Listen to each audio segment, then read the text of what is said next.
Kerala forest development കോർപ്പറേഷന്റെ ഒരു വർഷം നീണ്ടുനിൽക്കുന്ന സുവർണ ജൂബിലി ആഘോഷങ്ങളുടെ ഭാഗമായി 6 ഡിവിഷനുകളിലും പരിപാടികൾ സംഘടിപ്പിക്കുമെന്ന് ചെയർപേഴ്സൺ ലതിക സുഭാഷ് വാർത്താ സമ്മേളനത്തിൽ അറിയിച്ചു. ജനുവരി 24 വെള്ളിയാഴ്ച രാവിലെ 10:30 കോട്ടയം കാരാപ്പടിയിലുള്ള KFDCയുടെ മുഖ്യ കാര്യാലയത്തിൽ ആഘോഷ പരിപാടികളുടെ ഉദ്ഘാടനം വനം വന്യജീവി വകുപ്പ് മന്ത്രി AK ശശീന്ദ്രൻ നിർവഹിക്കും. സഹകരണ ദേവസ്വം തുറമുഖ വകുപ്പ് മന്ത്രി VN വാസവൻ അധ്യക്ഷത വഹിക്കും. വിപുലമായ പരിപാടികളുടെ തുടക്കം എന്ന നിലയിൽ 24-ാം തീയതി രാവിലെ 10:30 ഒരു വർഷം നീണ്ടു നിൽക്കുന്ന കർമ്മ പരിപാടികളുടെ ഔപചാരികമായ ഉദ്ഘാടനം നടക്കും. നിങ്ങൾക്കറിയാവുന്നതുപോലെ കേരള ഫോറസ്റ്റ് ഡെവലപ്മെന്റ് കോർപ്പറേഷന് 6 ഡിവിഷനുകളാണുള്ളത്. മാനന്തവാടി, തൃശ്ശൂർ, ഗവി, മൂന്നാർ, പുനലൂർ, തിരുവനന്തപുരം എന്നീ 6 ഡിവിഷനുകളിലായിട്ടാണ് KFDCയുടെ പരിപാടികൾ നടക്കുന്നത്.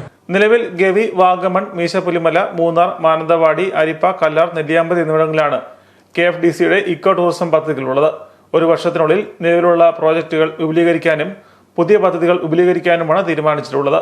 വാഗമണിലെ ഓർക്കിഡേറിയം ഉന്നത നിലവാരത്തിൽ നവീകരിക്കുന്നതിനുള്ള പ്ലാൻ തയ്യാറാക്കി വരുന്നു. വാർത്താ സമ്മേളനത്തിൽ KFDC managing director George P. Mathachan, ഡയറക്ടർമാരായ KS ജ്യോതി, ഗോപിനാഥൻ, അൽമ MS എന്നിവരും പങ്കെടുത്തു.